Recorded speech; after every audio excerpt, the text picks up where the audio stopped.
darsu kat darsu nayabon e nder dambugal ngal wa yahrumu no harmi few khurujan nisa yaltugol sonna be ma aljanaizi wondude o fure be mana ɗowtugol fure on haka berde wattina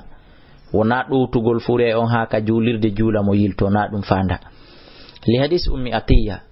no hina men hadama menen sonna ben e moftene laado muhammadu an itiba'il janaizi fi ɗowtugol fure ولم تكن لا تاتاك النساء سنة بين يخرجون ولم تكن لا تنوك النساء سنة بين يخرجون هبه يالتاينو مع الجنائز وندو فوريجي دين على هدي رسول الله فين جمان نلا صلى الله عليه وسلم فتشيء الجنائز دو تقول فوريجي دين خاص كو هرتني دون بالرجال ويسن نو سننا ان يعم غاندي لوغينتي القبر قبر اون ويوسو وياني mo jano wona wadugol dum gay kun yubi kun tawata andanda hoore ma peccangal ko yubbiye e hoore fure on banke e hoore makko modi nelaado Allah sallallahu alaihi wasallam li qawli sabu mako mabbe be maki ihfiru ase wa awsi'u yanyon wa amiqu luggino koni gabru hana asirede qala tirmidhi hasanun sahih ko du wadi alhaqu buri labede de goddo surrete ka meden fuuta si wona hara kaka hurum makka ma madina alhaqu labede ne goddo surrete kamen sabu gaburu yotti do heboto way sannu ino sunnina satru suddugol gabrul mar'ati gaburu sonnajo inda inzaliha sanga jippingol mo fiha kander gaburu wada wanare ma dum gatal sudda hore gaburu on hara dari ben ka hore gaburu yi al no fure on walorde no hara ko kibe ben tuyata li anna sabu kanko sonnajo fiho nun awratun ko awra musibbe julbe si tawi woni sonnajo hayka o maayi don ko tawata haaju gorko wo ala e makko wi'ama don kadi ko yo suddeta gite yimbe ben yi'umo e horele kadi go himo buumi kono ta yimbe ben yi'u sonnajo ha andita da ko enduma da ko busal mako dum do ene ko sonnajo wurudo hani yaltinde bandu mundum ka yasi ko ono yo bandiraabe rene balli mun ni suude balli mun ni ndare mawbe meden ben tigi ko num be innata si bobo jibinama si ko debbo be inna ko bobo num be maka ko bobo suddido yiltate ka pular don kunnon faanda ko suddido suumi annon joni na abobo suddido anko abobo wirtido watta yili dum way sanno no sunnina kadi an yuqala nde wi'ete nde wi'ata man yanzilul mayyita on jippino fure on ka gaburu fil qabri ka gaburu bismillah wa ala millati rasulih ukkibe ben ka gaburu dido ma tato ma nayo ma njo ko be do tun hani wolde dum li qawli sallallahu alaihi wasallam idha wada'tum mautakum sidon wallinde fureji mun ni fil qubur ka der gaburuji faqulu wi bismillah wa ala millati rasulillah sallallahu alaihi wasallam rawahu al khamsatu illa an-nasa'i wa hasanahu at-tirmidhi wa yuda'u al-mayyit fure on o walline fi lahadihi ka der laadi makko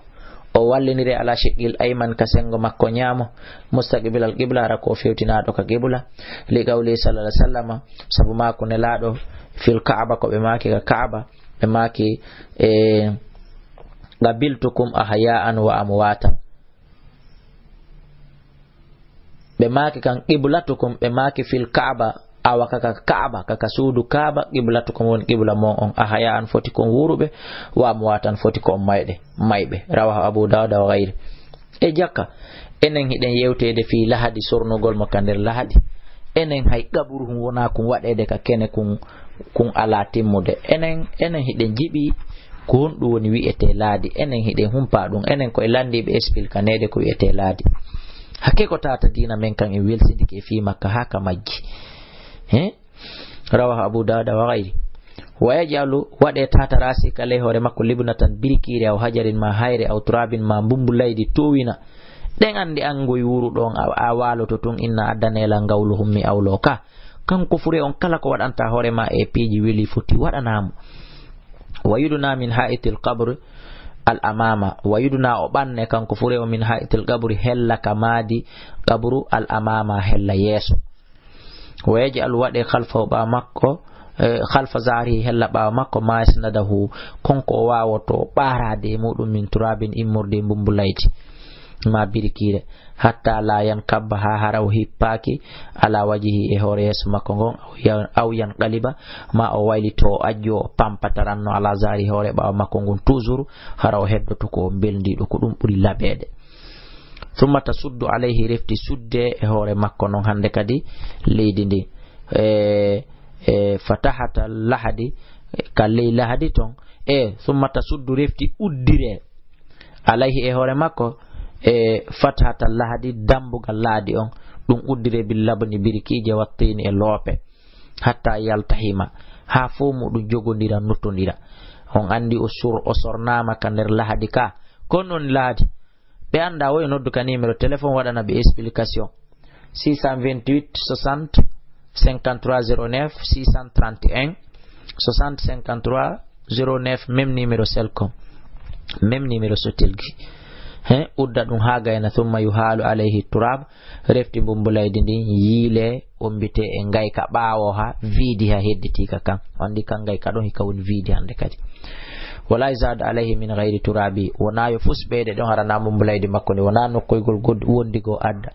asandi ɗon ndin ko nin ɗon o hibbetemu ka hatti wo hatta ɗon lanni o andi de sa en lannino mo surrude en waɗi biriki en uddi few hay ngayka kan acca ɗon masalan alamo lorde ko ka wona accirede ɗon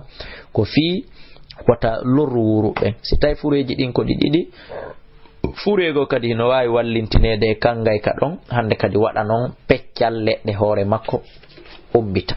arana e leydi ndin jooro hoore makko. wiɗen wa yarfa al qabru qabru on no hani ɓantede anil ardi ga e leydi ndin qadra sibirin embere cuɓal legoy qabru no hani townede embere cuɓal wa yakunu o laato musnaman ko mandinaɗo ay muhaddiban ka hay'ati sinam ko hebilaɗo wano mbaadi mande hun seeɗa litanzila anhu miyahu suyul litanzila fiyo jippo anhu e ga e makko miyahu suyul ndiyan ilay ɗanɗan o yuda o waɗa alayhi e hoore makko wa yuda o ɗan waɗa alayhi hoore makko hasba an jaarindi e mbumbulaydi wa yurashu funfire bil ma e ndiyan wa yuda o waɗa alayhi hoore makko hasba an jaarindi wa yurashu funfire bil ma e ndiyan liyatamasaka turabu fiyo mbumbulaydi ndin jogodir moƴƴa ɗarla wala yatatayara fi wota ndi ruuyu hande kadi ha ɗum ñorto hoore makko o yaltita. wal hikmatu naforne fi raf'ihi e ɓantugol qabru on seeɗa bi hadal miqdar embere nde eɓɓore wiyande ɗo li yulama ko fiyo ande annahu ɗo qabrun ko qabru fala yudasa ha hara ɗon ɓattaka sakko jooɗa e hoore mum ko ɗum waɗi wala basa illa la bi wadi inna sa'ibi waɗugol pempal ɗon ko wiyete kon pide ala tarafayhi ko ɗum woni ka seraje qabru on e li bayani fi ɓangingol hududihi kiri qabru on bimana ittiri qabru on wal yu'rafa biha e fiyo qabru on andite wonande faalaɗo argol juuro min gayri an yuktaba alayha ko alda noon nde windete ɗon ko kaari ne 1900 tel mor 1900 tel ko telu inde makko nden ko elhaji kaari makko ni ɗum ɗon ko bidia ɗum ɗon hana waɗede.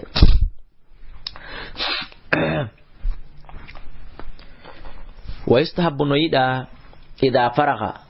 ida furiha si gaynama min dafnihi immorde surrugol mo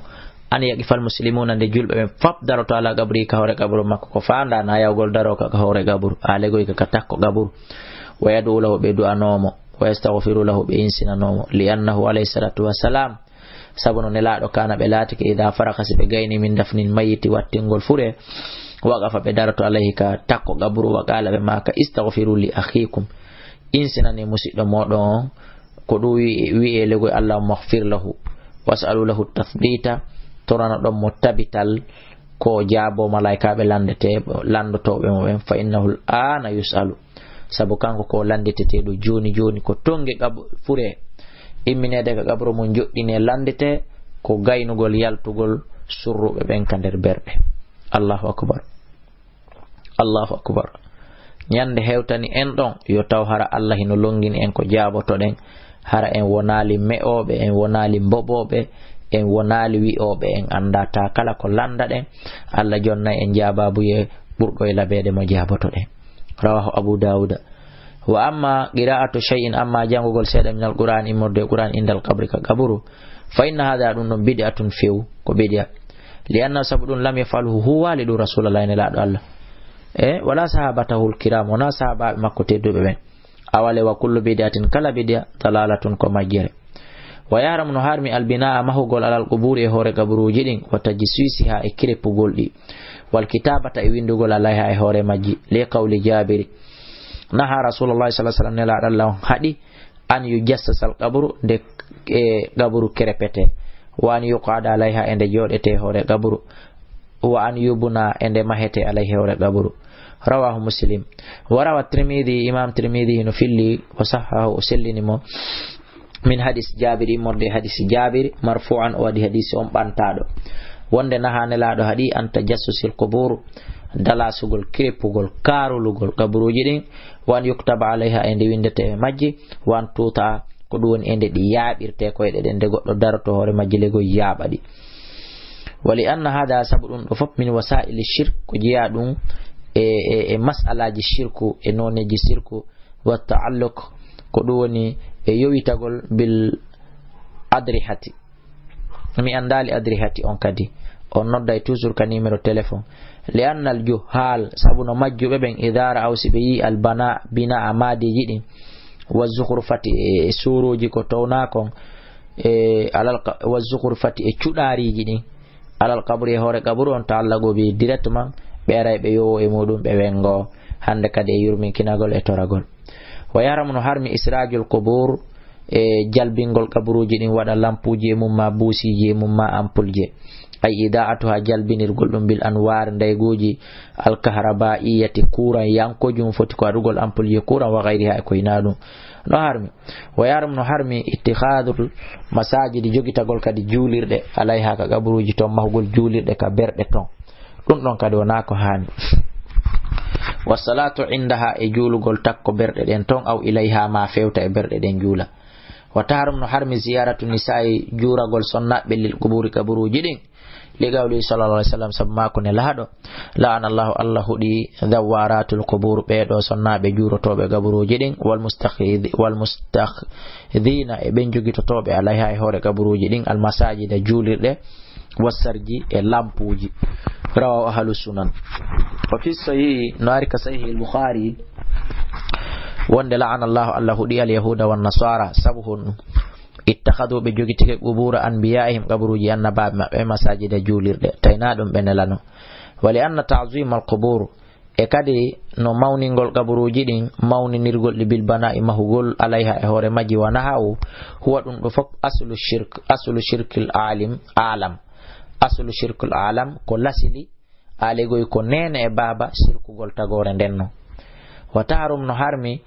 ihanatul qubur e hoynugol kadi kaburuji ni jasinade bil mashi alay sab sippugol hore majji wa wati ha e yabirgol di binni ali pade wal julus alayha e jodagol hore kaburuji din wa ja'alaha e wadugol di mujtami'an hawtondirdi mobondirdi e lilikama lilikma matin e sabu hawtindirgol maybe aw lilikma matin ko duwoni hibbirde nyooge aw irsalal miyah madum ilir dum di ilnir dum ndiyam ilingol ndiyam alaiha e hore maji dum do fo wana ko hani lima rawa muslim sab ko imam muslim filli an abi hurairah marfu'an li an la an yajlisa ahadakum wallahi ko ne goddo e mon jotto ala jamratin e hore kembure fataharaga thiyabahu nde sunna concol makko ngol ha fatakhlisa ko dum woni nde hewta ila jildi faade guril makkongil sunnangil khairun ko dum buri mojjande on tigi min an yajlisa nde jotto ala kabrin e hore kaburu qala al imam ibn qayyim rahimahullah man tadabbara nahyuhu kala taskido hadore nelado nde anil julus fi jodagol alal kabri hore kaburu on wal ittika e sobbindagol alayhi e hore kaburu on wal wati e yaabugol alayhi e hore kaburu on alima o anda annan naha no hadore nde inna ma kana konde latori tiraman ko fi teddingol kaburu on li sakani ha fi dejugol makko an yuta ande o yaabirte binni ali pade ala ruusihim e hore ko e mabbe den sadisan jega bundum ahkamu ta'ziya joni ko nyaawre munyintingol gol en wattinoyi ka berde en gayni en arti munyindirgol gol hakkunde men wa ziyaratul qubur e yawgol non juro yodi kaburuji wa tusannu hinu sunnina ta'ziyatul musab hiwragol munyintino be do heɓuɓe masibo ngon bil mayiti sabu mayde nde wa hathahu e yamirgol ɓe ala sabri e dow munyagol wa du'ai e du'anagol lil mayiti mayɗo on lima rawa ibnu majah wa isnaduhu thiqatun an amr ibn hazmin marfu'an ma min mu'minin ala e gomɗinɗo ya'zu akhahu mono munyintina musidɗo makko bi musibatin masibo illa kasahullah sona Allah holtino yaymo min hulalil karama imorde cuɗari ɓurdi teddude yawmal qiyama e wa waradat bi ma'nahu hino joli e ma'na o hadis e jeɗuɗuɗe wa lafzu taghziya konguɗi munyintingol ɗin e hinoɗi an yaqula ko nde on tigi wiyata masalan azama Allahu ajraka yo Allah mawni joddi mandi wa hasana azaika o labina munyitagol maɗa ngol wa ghafara limayyitika o yafana ma furema on ɗi konguɗi e ko nandi ɗi wala yanbaghi hana aljulusa joɗagol waɗa halda fotta ka fottete halda e waɗel nyalande waɗel leer ɗaɓɓa julle lil azai fi munyintingol ngol wal ilan e feññingol fi fatunde an dhalika fi ɗum few hana kama yafalu ba'du nas wano yoga yimɓe huwirde ɗum al yawma hande ka leydi men lagine ɗo e leyɗele Afrique e Europe e Amerique wa istabu no yiɗa an ya'udda li ahli al-mayyit nde hebilante nde defante nde addante yimɓe mayɗon ta'aman ñamete yab'athu ilayhim ɓe jonnane lutodiri e men enen kala yawɗo fatunde ko yaho no weela so arti himo weela haray ko himo murma himo duka fatora ɓen enen ko fatoraɓe ɓen defanta en ñamen ɗum no hulɓini dina men kam fo en woɗɗini ka sansuɗe a ko enen defanta fatoraɓen teddungal men enen en guddam men ɗam ko teddungal men sabu ma ko nelaɗo sallallahu alaihi wasallam ɓe maki isnaw li ali ja'far defane ɓeygure ja'far nden ta aman ñamete fagadi ja'ahum gomɗi ariɓe hande mayush khiluhum konko soholini ɓe tay ɓen ko fatoraɓe tay ko ja'far ibn abi talib on ko fatiɗo ma o mayɗo ma o on fatiɗo ma kala ko mayɗo mum o on fatiɗo ɗum kala mayraɗo defane mum naɓe foti koye naɓo mbuɗɗin foti koye naɓo ñamete o rawa ahmad wa tirmidhi wa hasana amma ma yafalu amma ko huwata ɗum ba'du nasi yoga yimɓe ɓen alyawma hande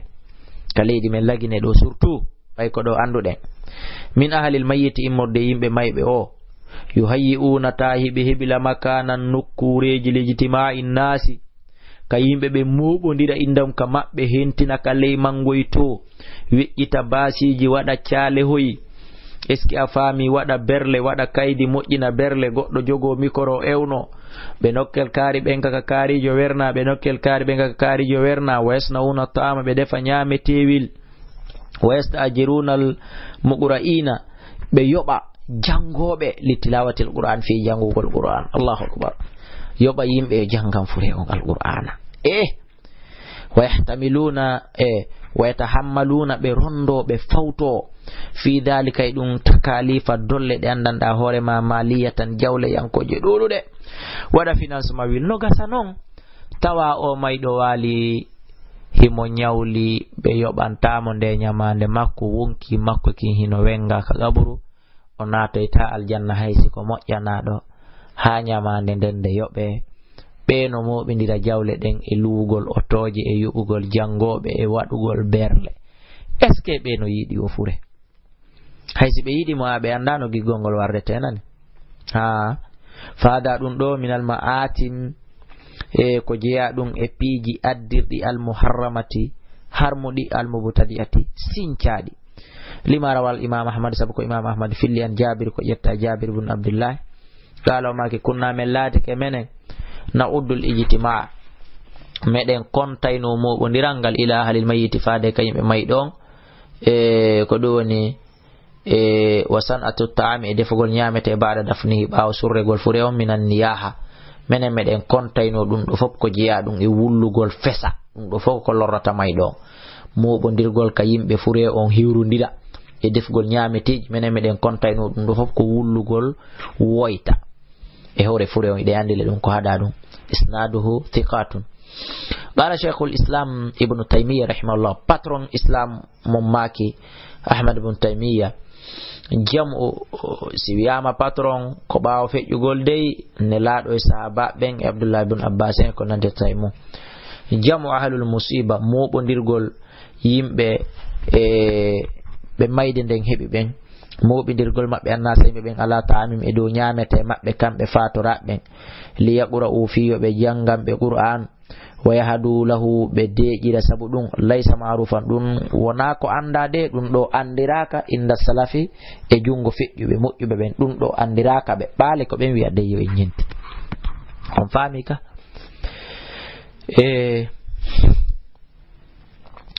wagadu kara gomɗi añi ɗum de sa taifatun fedde gomin alal ilmi e jomiraɓe gande ɓen min gayri wajhin ko alda e bangal gotal wagala tartusi oɗo cheikhujo maki fa ammal ma'atim amma piiji addeteɗi ɗon fa mamnu'atun ko haɗaɗi bijma'il ulama e moɓodirgol jomiraɓe gande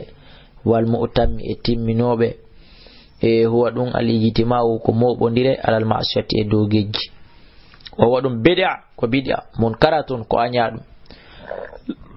lam yungal fihi e gakay ɗum ɗo shay'un hay e hunde e jungo nelaɗo wa kada ko wano non kadi ma ba'dahu konko waɗete ɓawo fatun nden min al ijtima'i morde moɓodirale fi sani wassalisi warrabi'i wassabi'i washahri wassana ko moɓodirte ñande balɗe ɗiɗi ma ñande balɗe tati ma ñande balɗe nayi ma ñande balɗe jeɗɗi surtout e jungo musidal gomiɗo ande ɓe waɗa e balɗe jeɗɗi ma moɓodirgol ñande timmi lewru ma ñande timmi hitande fawa ɗum ɗo fof pamatun ko mere baraji ala ko letti woni mum wa in kana silatike noon minat tarika e immorde e ko acca kon e wa fil warasati e nder dondi ndi mahjurun ko heeda ɗum alayhi e hoore mum aw mallam yu'dan ma ko on mo yananaka newinanaka harrama haray hino harmi fi'lu huwugol ɗum wa harrama al aklu haray no harmi ñamugol min e ɗum bi mana ko defa kon in kana si ɗum laatike minat tarikati ko jeeya ɗum e jawdi ko fure on acci kon wa fil warasa ko jeeya ɗum e dondi ndin e mahjurun alay haray ɗum ɗon ko renete ɗum e mum ko heedete ɗum e mum wa mallam ya'dan e kala on mo dunginanaka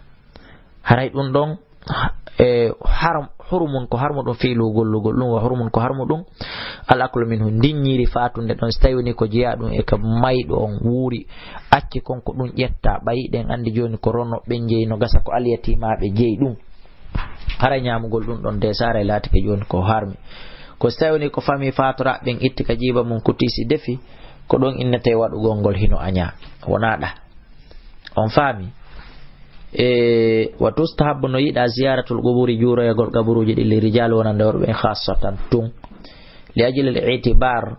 sabu noon taskagol ngol wal ilti'azu e waajitagol ko woni e muɗum kon wali ajli du'a e sabu du'a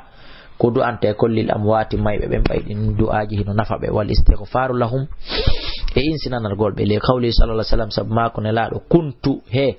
hari mi laatike na haytu komi heeɗi on an ziyaratil qubur e juuragol ɗi kaburuji kono mi taw juuragol ɗigol no wonde sawaba fa zuruha juureɗi rawahu muslim at-tirmidhi wa zada ɓeydi fa innano juuragol ɗigol tadakkurul akhira andintinayi on lahara neɗɗo an tan komo anditi fi lahara o hulay Allah wa yakunu dhalika ɗum laato biduni safarin ko alda e voyasugol noon tawi woni ko voyasugol haɓɓa cawdu leydi e leydi fi juuragol kaburu haray ɗum ɗon hana fa ziyaratul quburi juuragol kaburuji ɗin tustahabu no hiɗa bi salasati shurutin sabu sartiji tati wondi arde ɗo awalan an yakuna nde laatto a zairu juurotoɗo min arrijal ko jeeyaɗo e worɓe lan nisa wona sonnaɓe li anna nabiya sallallahu alaihi wasallam qala ɓe maki la'ana llahu zawaratul qubur allah huɗiɓe ɗo sonnaɓe juurotoɓe kaburuji saniyan an takuna nde laatoto biduna safarin harawna voyasugol taƴugol bi avion ma auto fitun juuroyagol kaburu li gawli sallallahu alaihi wasallam la tushaddu rihal dongal haɓɓetake illa ila salasati masajid sona yawgol juulirɗe tati en andi ɗen juulirɗe tati ko honde e honde e honde mo anda o nodduka numéro adresse ji ɗi jonnuɗen 631 60 53 09 même numéro e réseau ji ɗi fo an yakuna qasda de latoto faandu ndende min ha e mudum tati on al itibara ko tastagol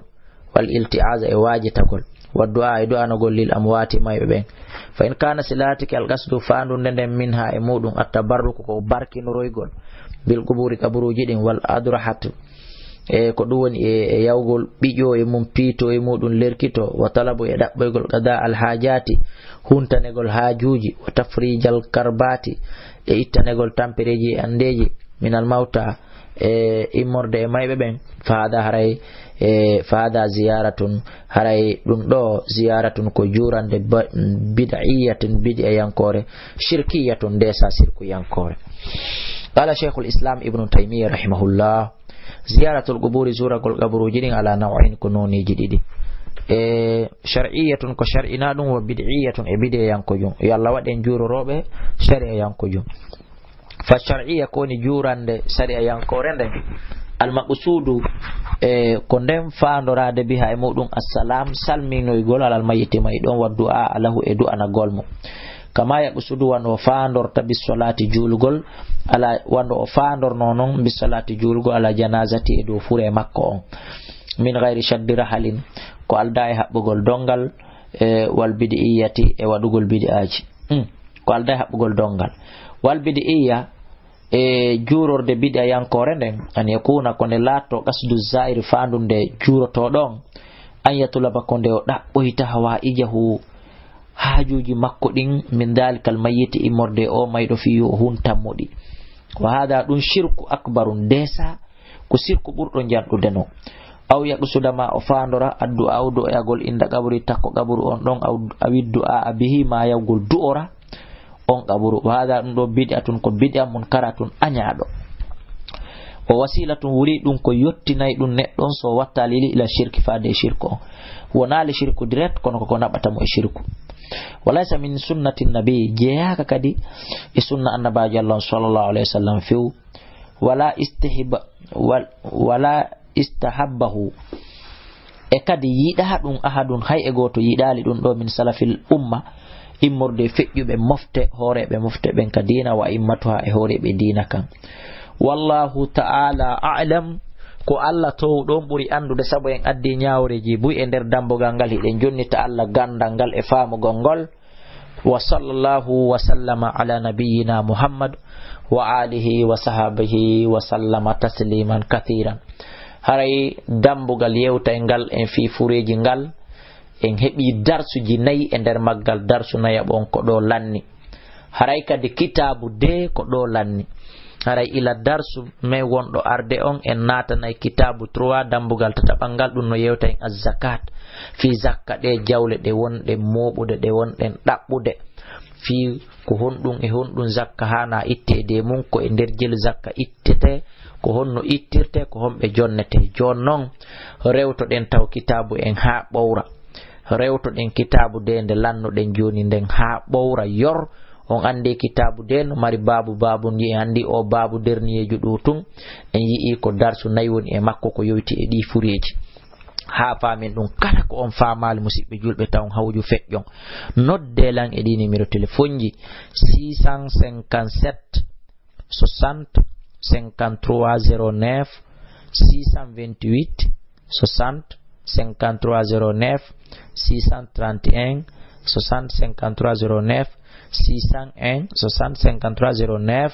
e ka email kadi on wada Elaji Abdoulaye Kala @yahoo.fr. yo Allah on fami yo Allah wad en darantobe fureji julbe ben no o darsu do wi'iri ni yo fure on daranore enen kadi si en maayi yo Allah arsuke yimbe mojjube fewube laabube nundube gongube be du'a mun jaboto kono daro e lotugol en e wadugol en kasange e wadugol en parfum e asangol en gaburuji yottidi e julgol en no hana julirede wattinire en no hana wattinede du'a no en o hewtinana en kadi du'aji di du'ana den ka gaburu Allahumma amina yo Allah on yaafo en so yettita e hide mari bakkatuji tawdi si Allah subhanahu wa ta'ala on yaafaaki